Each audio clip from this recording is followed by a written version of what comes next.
Good afternoon and welcome to the latest edition of the A-Team Bad Guys documentary, where we look back on the iconic TV sitcom show, the A-Team, an action-type comedy adventure series that shot in the 1980s in America. Throughout the 5 seasons, we look at notorious bad guys who played the arch nemesis of the A-Team in the 5 seasons, whether it be a main villain or one of the henchmen of the cast. And this week's episode, we're delighted to go to season 3. It's episode 6. The title of the episode was called Double Heat. It released throughout America and throughout Canada on cable TV on October the 23rd, 1984. And it was all about two rival gang bosses kidnapping a judge's daughter. One of the rival gang bosses was Eddie Devane, and he had played by Stephen Williams, and he had two henchmen.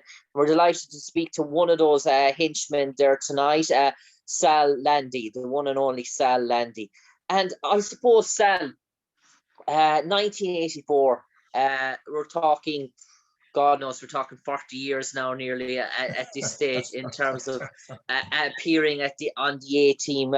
When you appeared on season 3 of the A-Team, was it just another gig for you at the time? Was it did you have to go through an audition purpose? Was it a big role at the start of your career? Was it one of the biggest roles that you had gotten up to that date in terms of your career, in terms of guest appearing on the A-Team?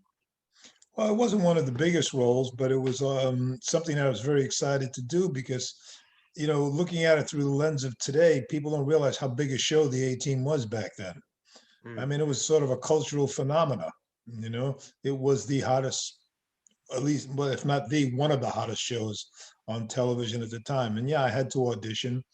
And so I was excited about doing it. Previously, I had starred in a TV movie with Ray Liotta and myself, and I had done, I think, a guest shot on Knight Rider. I'd done a couple little things, but I was very excited to do that role because I knew I was going to be working with George Papard and Mr. T and the rest of the crew. And it was a great feather in my cap at that time as a young actor. And Sal, in terms of guest appearing on the A-Team, you mentioned auditioning for the role.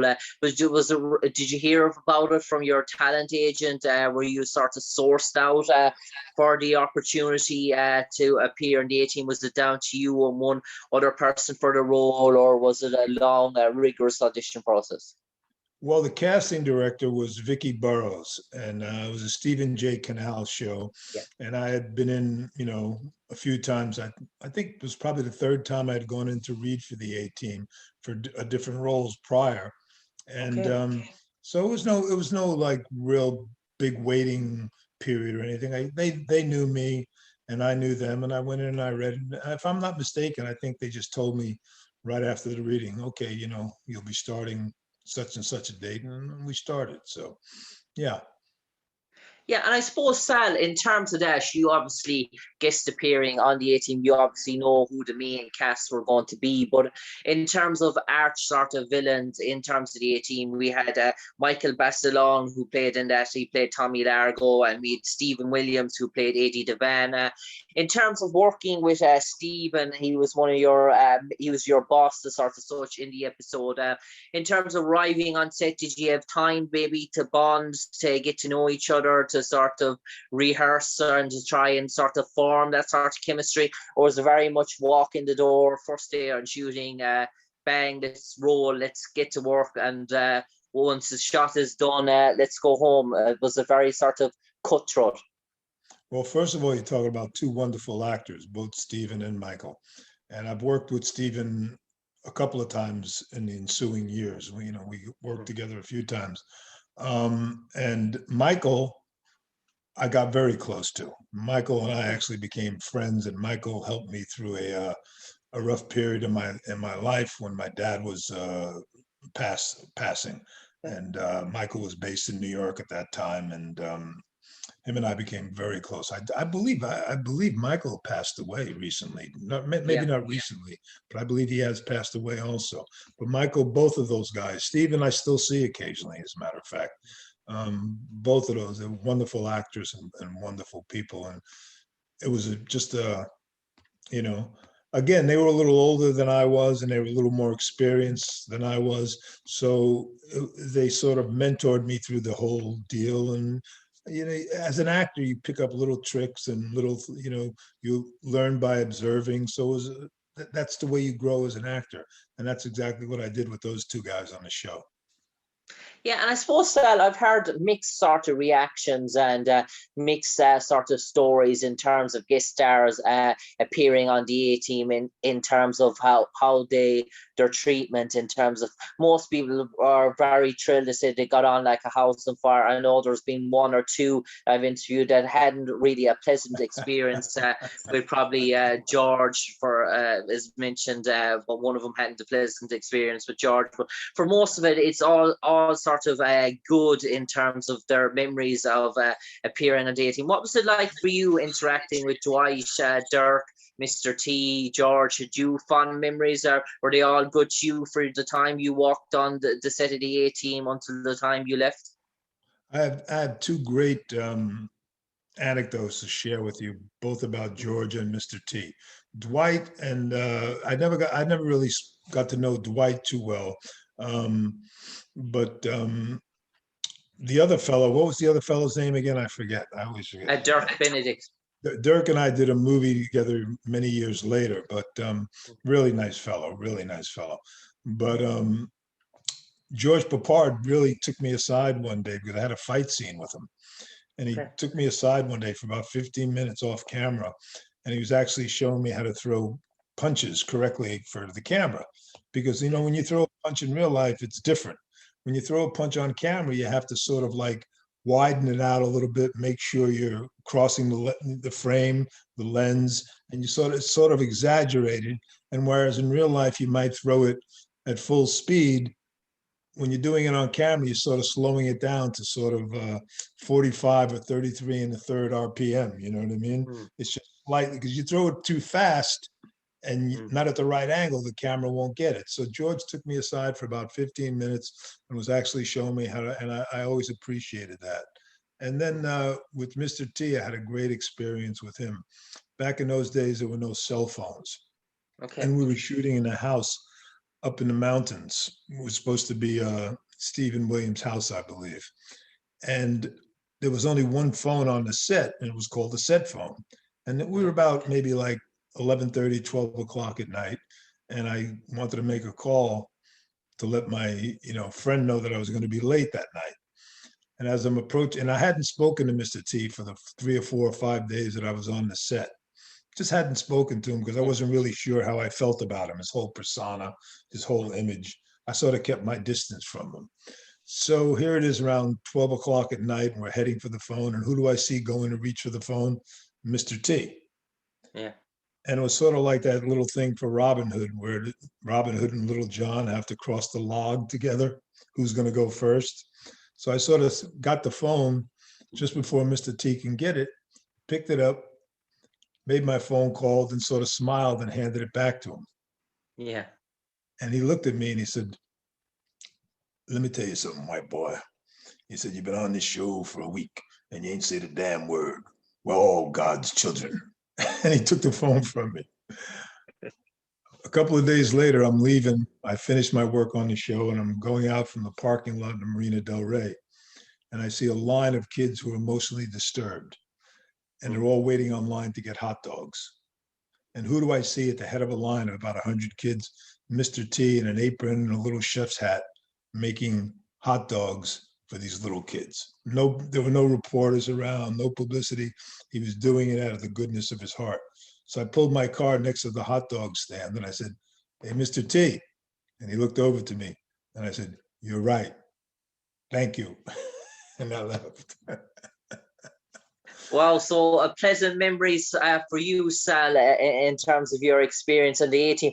And it's important to mention your episode in terms of being an all-star cast. The one and only Leah Ayres was actually appeared as the daughter in that. And as we know, Leah, I've spoken to Leah, she appeared in Bloodsport with Jean-Claude Van Damme, a real sort of famous sort of a movie as well. So in terms of that appeared much later, 1989 actually. So in terms of a much cast for 1984, it was a very sort of star-studded cast for a guest episode on the A team, given that there was Stephen Williams, Michael Bassone, yourself, Leah Ayres. There was an awful lot of people brought in for that episode. Yeah, no, every once in a while you step into those things where you're all virtually, at the beginnings of your career, or you're just starting to make your bones, whatever. And then years later, all of a sudden, everybody's actually carved out a career in this business, which is unbelievably hard to do. Some people have even become famous. I had mentioned before that probably my first job, I think it was my first job ever as an actor. I had got a co-lead role in a movie called Crazy Times about four kids in high school and what happens to them in a certain summer in New York. And the four guys were myself, David Caruso, Ray Liotta, and Michael Pare. Okay. Some Yeah, big names there anyway as well. it was every one of ours first job. It's Okay, how it's how wow. we all it's how we all got into the Screen Actors Guild Union, and we played these four kids in high school. And what happened to us is one particular summer, I was the bad kid, of course. David was the wise guy. Michael Pare was the lover boy, and Ray Liotta, believe it or not, was the goody two shoes who wanted to become a priest. You can't summarize that with Ray Liotta if you're looking back at calling a priest as sort of such. It's a characteristics in terms of Ray anyway, that's for sure. Yeah, this movie was called Crazy Times, and it was a movie of the week for ABC, I believe. And it it got an initial very good response in its initial release, and then the producer Fred Silverman got into a big beef with the network, and the network buried the movie.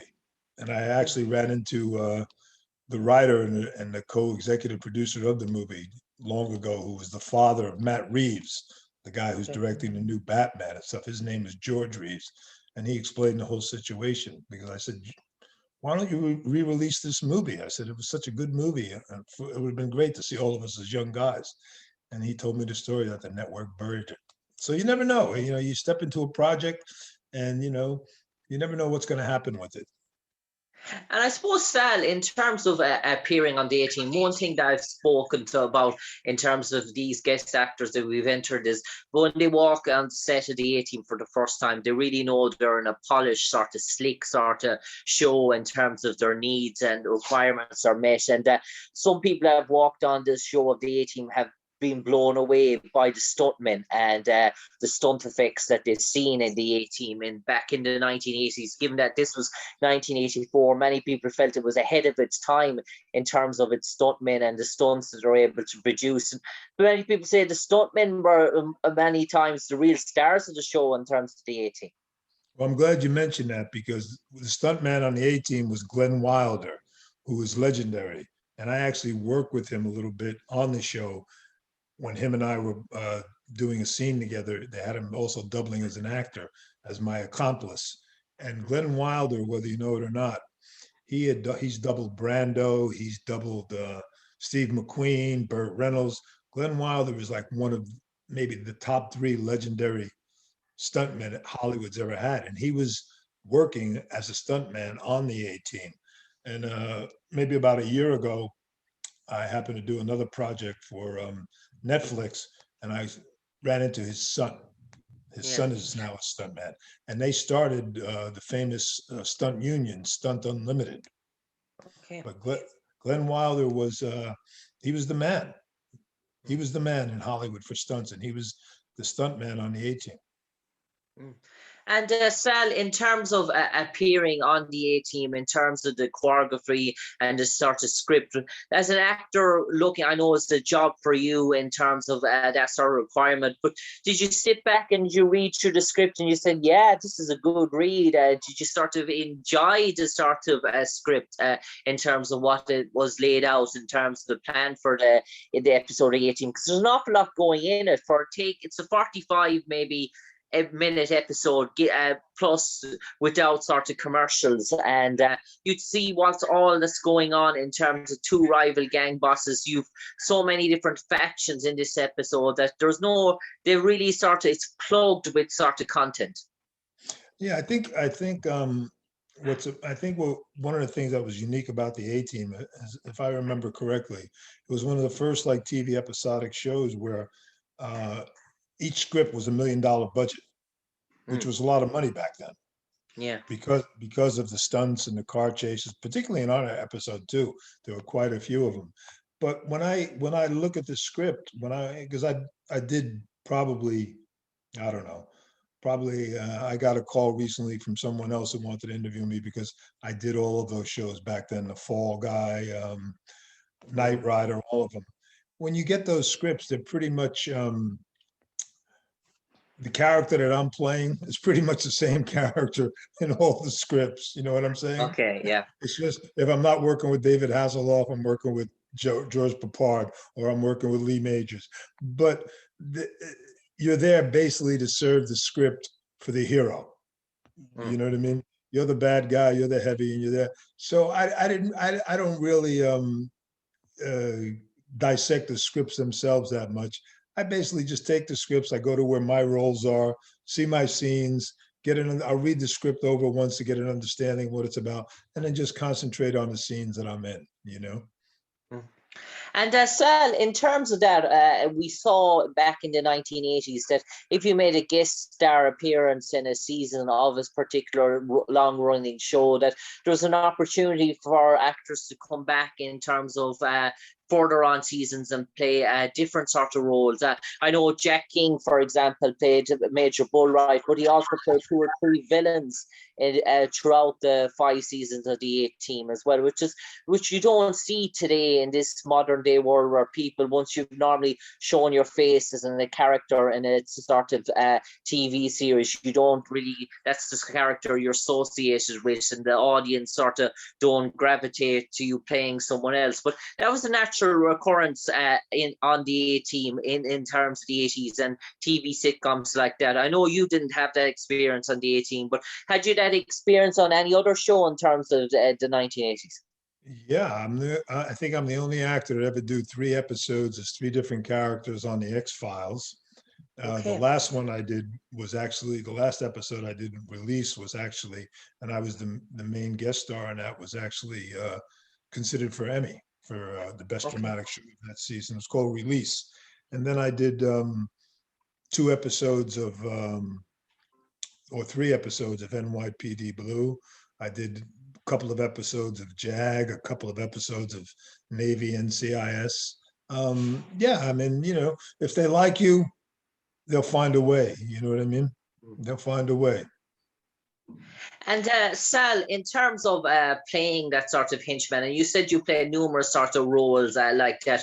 Do you try each time to try and distinguish yourself from the previous role you've played in a similar sort of role, to try and bring your own sort of tone or different twist to it? Because I imagine that, as you said, the writing for some of the roles are sort of similar, but you still want to make each character that big different in each way. Yeah, you do. You find, some will be a mustache, some will be a beard, some will have an accent, some won't. I actually, to my embarrassment, did an Irish accent in an episode of Walker. Uh, Walker, Texas Ranger. yeah, Walker, the worst Irish accent you've ever heard. I played an IRA terrorist. An IRA sort of terrorist in Walker, Texas Rangers. Eh, It was Wow. it was the worst accent you'd ever heard. And Sal, just that intrigued me now hearing that sort of story. And how did you do your research for that? Did you have an Irish friend, or did you look up sort of old sort of Irish movies or clips in terms of the troubles in Ireland or stuff like that to try and get a tone on that? Actually, I gotta be totally honest with you. At that point, it was just another job. And when I got hired sight unseen, I got a call from casting asking me if I wanted to go to Texas for about 5 days to shoot the role. And I said, yeah, sure. I read the script on the plane and I said, okay, what am I going to do this time to make it different? And I said, let me try an Irish accent because, and I just practiced the Irish accent on the whole plane ride down to Dallas. Wow. When I got to the set, the director said, "Hey, Sal, how are you?" I said, "You mind if I do an Irish accent for this one?" He said, "No, sure, go ahead." And that was it. Wow. And for a show like Walker, Texas Ranger as well, like, just on the sort of spot decision making as well. But Yeah. Sal, I'll take you back to the A Team now. And for many actors, even to this day, they're probably still getting residuals in the post for their appearance on the A Team, because it's probably shown in now, even to this day, the different seasons, reruns all across the world. It's dubbed in so many different languages, and obviously there's a time where your episode comes about on that sort of screen. So do you still, does it sort of still surprise you you see a letter coming in the door with the A Team on it, or open up a letter saying that 40 years on and say, wow, there's some country now, some person is watching my show for the very first time, or that appearance where I appeared in? It does, but I wish it would be a bigger surprise, to be quite honest with you. But no, yes, they still trickle in. They still that's one of the great things about having done so much work on episodics, that have become iconic shows over the years, is that they are in circulation somewhere. So you keep on, the money goes down over the years, but it keeps coming in. And Sal, in terms of playing the role in the A Team, I know you've been in so many different projects throughout your career as well, and some that you treasure really highly. Going back in the 80s, if you look back in that period in the 1980s, with your time in the A Team, would that be in your top 5 or your top 10 in terms of standing up memories from the time you've been on set to the time of shooting and filming and watching back the sort of premiere? Does it still sort of, do you still feel a sense of joy? Do you like the episode yourself? Yeah, the thing about it is that as an actor, you're so blessed whenever you find work that every time you get a job, it's always special. And again, I got the chance to have that incident with Mr. T that really changed my perspective on how we tend to view people without ever really knowing them, you know, just by surface judgments, and the time that George Papard spent with me privately. So yeah, that was one of my all-time favorite experiences. Yeah, for Uh, sure. on that high note, to let you go, Sal, a pleasure talking to you today to relive your memories of your time on the A Team. You appeared on season 3, episode 6, called Double Heat. It released on October the 23rd, 1984. Do check that episode out again, Double Heat. It's all about two rival bosses. Sal plays the role of one of Eddie Devane's henchmen. Eddie Devane, played by Stephen Williams. But for the moment, Sal Landi, a pleasure talking to you today. Pleasure. Thanks for Pleasure. sharing your memories of your time on the A Team. And we wish you and all your loved ones a safe time in this uncertain period in everybody's lives. And hopefully many more residuals to come in the post for years to come for you yet, Sal. I know. From your lips to God's ears. Bye-bye. Thank Bye. you. Take care. Take care, Sal. Bye-bye.